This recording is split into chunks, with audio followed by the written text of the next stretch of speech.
Hi guys, and welcome back to How to Maximize. For today's video, I will show you how to fix Valorant Van9001 on Windows 11. To start this tutorial, go ahead and open your internet browser and open google.com.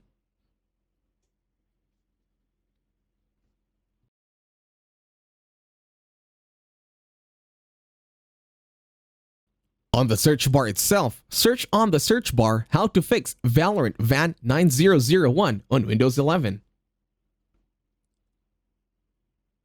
Now just hit enter. In here, you're going to click on the first link that appears.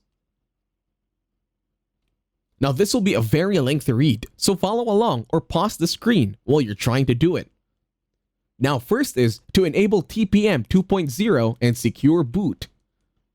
Step 1 is to restart your Windows 11 PC and rapidly press a key like Delete or F2 to boot the PC to the BIOS menu.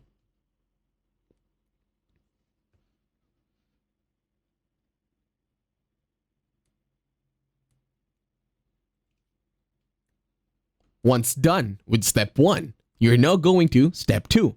In BIOS, make sure the PC is in advanced mode.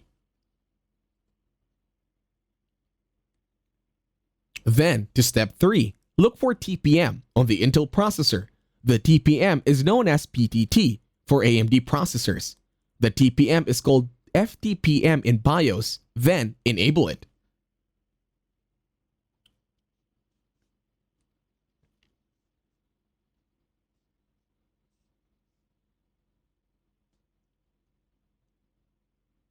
Once done with Step 3, proceed to Step 4. Go to the Secure Boot option to look for Secure Boot and enable it. Notice that you should change the setting of Secure Boot from Custom to Standard. Just follow my voice when you are doing these settings so that you will follow along. Once done, go to Step 5. Save all the changes and boot Windows 11 to the desktop. Then you can play Valorant without any TPM error. And that's it. Thank you very much for watching. Don't forget to leave a like, share, and while you're at it, subscribe to the channel.